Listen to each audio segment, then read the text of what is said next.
Obina glimpsed the future. He spotted the guard and waited. As the arrow flew, Obina deflected it with the axe, sending it back to the traitor. The traitor was struck in the chest and killed instantly.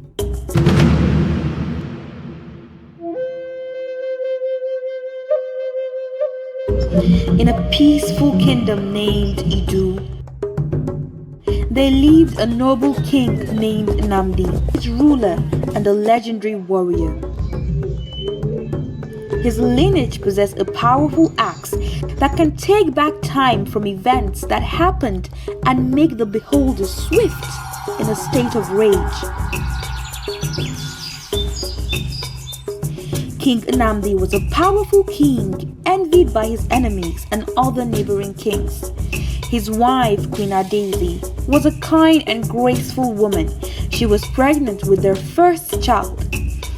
One dark night, while everyone was asleep, guards from the neighboring village were sent to surround the palace and quietly take down the palace guards. With the help of Nnamdi's kingsmen, they eliminated the palace guards one by one until none remained. The night before the king's attack, the king's trusted men had conspired with a rival king from a neighboring village to kill the king. When King Nnamdi sensed what was happening, he ran to his wife. He hid her in the tunnel to protect her from the attack. However, Queen Adaeze insisted her husband should not leave her. But Nnamdi had to fulfill his duty as king and protect his people and his palace. His wife cried, holding his hands tightly, begging him not to go. But Nnamdi assured her that he would come back. When the king returned, almost everyone in the palace had been killed. He took his sword and fought the enemy. The king was a talented and brave warrior who won so many battles in the past. He fought and fought until he was pierced with an arrow from behind. He fell to the ground and the enemy's guards surrounded him and held him upright with his mouth bleeding. They forced him to his knees. His wife watched from a distance with sorrows and tears in her eyes. The rival king approached with a vicious smile on his face. He bent towards him and taunted him, saying, "His palace has been ambushed and he could not do anything about it." Nnamdi spat at him and challenged him to a sword fight. Enraged by this, the wicked king raised his sword and beheaded the king in one motion.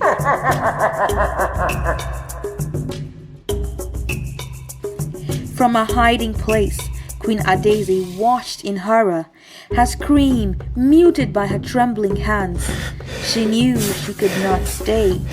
With her heart shattered, she fled deep into the forest. The death of the king reached the whole village in no time. A new banner waved over the palace. The traitor king had taken over the kingdom and now ruled both kingdoms. The people of Idu were enslaved and forced into hard labor. The queen, who was exhausted running through the night, fell to the ground and collapsed near the edge of the forest. An old woman named Nne found her. She took the queen into her hut and treated her injuries. Nne was a herbalist who used to be a midwife back then. The old woman, who was in grief, held the little prince in her arms and assured Queen Adaeze that she would raise him well and take good care of him. And with that, Queen Adaeze passed on. Nne was heartbroken. She raised Obinna as her own. She taught him to be respectful, kind, and hardworking. She loved him dearly and took very good care of him. Obinna also loved her like his real mother. He even referred to her as Nne, meaning mother. As Obinna grew, he became strong, smart, and deeply loyal to Nne. He did all the housework. Every morning, he would go out to collect firewood, fetch water, cook, and clean their hut. He never let Nneogechi do anything at home. Rather, he took good care of her and ensured she wasn't stressed at all. Every evening, Nneogechi and Obinna would sit outside the hut, where she would share stories of wisdom and taught him the ways of the spirit world and ancient herbal practices. He never felt the absence of his parent, nor their love. The prince was a calm and handsome young man who preferred spending time with Nneogechi, despite knowing about the tragic fate of his parent and the sabotage of their kingdom by their neighboring kingdom. He avoided trouble and focused on his peaceful life. Nneogechi would often sit him down and recount the story of his parents' demise, the neighboring kingdom's masquerade raids, and how she had fled her hometown to escape their brutality. However, the prince remained nonchalant, prioritizing peace and his time with his grandmother. He would tell her that he didn't want trouble and he prefers everything stays peaceful. He has her by his side and wants nothing more. Nneogechi never ceased. She continued to share stories and secrets with him, including the legend of the powerful axe. According to the story, the axe held the power of the sands of time, allowing its bearer to see the past and the future. She would tell him the prince found the story so fascinating but showed no interest in retrieving the axe. When Obinna was 20, Nneogechi was very old and feeble, struggling with body pain. Obinna would often venture into the forest to collect herbs to help alleviate her pain. One evening, while returning with the herbs, he overheard noises coming from their hut. He quickly dropped his herb and rushed home to find the entrance door open and everything scattered. Rushing inside, he found his grandmother wounded on the floor. Obinna immediately chased after the perpetrators, but they had already fled. Finding himself alone with no one to turn to, he rushed back to his grandmother's side. Holding her tightly, he urged her to hold on, desperate and unsure of what to do. Obinna held her in his arm. Obinna rushed out again to search for help, but their hut stood alone in the deserted forest. He rushed back to his grandmother. He found her, held her tightly in his arms. Ogechi, struggling to speak, grasped Obinna's arm. With a weak voice, she said. She told Obinna that the people responsible for her condition are the same people who killed his parent and took their kingdom from him. She made him promise her to give justice to his parent and to her, and reclaim his birthright. She also told him to find the legendary axe, as it will guide him through his journey. Obinna's heart broke as he realized that he's about to lose the only person he had left. Nneogechi told him to find a man named Ikenna in the nearby village and tell him she has sent Obinna to him. He'll guide and prepare you for the journey, she said. She told him to remember everything she had said. Obinna's face was filled with pain and fear as he cried, holding her. Eventually, she passed away, leaving Obinna devastated. Obinna's hand dropped with silence all over. He called her to her, pleading with her to wake up. Obinna sat beside Nneogechi's lifeless body all through the night, recalling all her memories and moments he had with her. He was devastated and confused as to where to start from. Even though his grandmother was gone, she had taught him so many things and shared all her wisdom with him. Obinna's sorrow slowly turned into anger, and he made a vow to avenge his family's death. The next morning, Obinna performed his grandmother's last rites according to their tradition. After bidding her farewell, he set off to the nearby village in search of Ikenna. Upon arrival, Obinna inquired about Ikenna's whereabouts, house by house, and eventually approached a hut where a man was cutting palm kernel nuts. Obinna greeted him and asked if he knew a man named Mazi Ikenna. Obinna said, in a respectful manner, he directed Obinna to a location, and Obinna thanked him and continued. When Obinna arrived at the hut, he met an old man sitting by the door. Ndewo, Obinna greeted. I'm looking for Mazi Ikenna. Was I directed correctly? Obinna asked. The old man gazed at Obinna, then nodded knowingly, affirming what Obinna said. Ikenna confirmed his identity. However, he left Obinna shocked. He thought to himself, how did he know his name? Ikenna introduced himself as Ogechi's younger brother, and she had already told him about Obinna. Ikenna was a renowned warrior in his youth. He was regarded as one of the strongest men in his kingdom. After the short introduction, Obinna shared the story of Ogechi's attack, and passing, Ikenna fell silent, paying respect to his sister's memory. The next day, Obinna and Ikenna set off to the forest. Ikenna had 2 swords in his hands.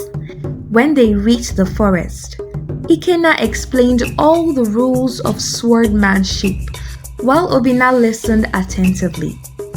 Ikenna taught Obinna how to fight. Obinna practiced hard and learned so fast.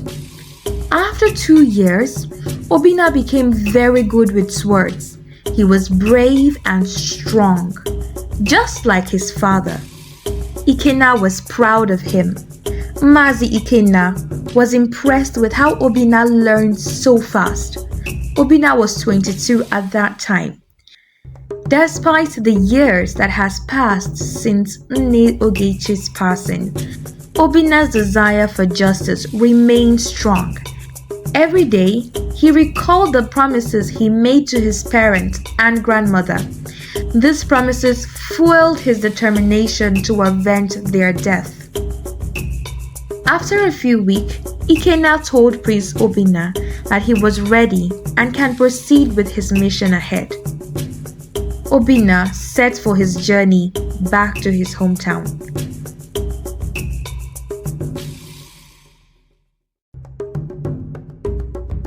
As Obinna entered his hometown, the villagers couldn't help but notice him. His physique, from months of training with Ikenna, was impressive. The maiden couldn't help but be captivated by Obinna's charm. With determination in his heart, Obinna ventured into the forest, seeking the legendary axe kept by his father. Obinna was given all the preparations he needed for this journey. His wisdom, knowledge, and spiritual strength was all the weapon he had, as no ordinary person could go into the forest and return alive. The forest was dense and mysterious. Obinna pressed on, driven by his determination to find the axe.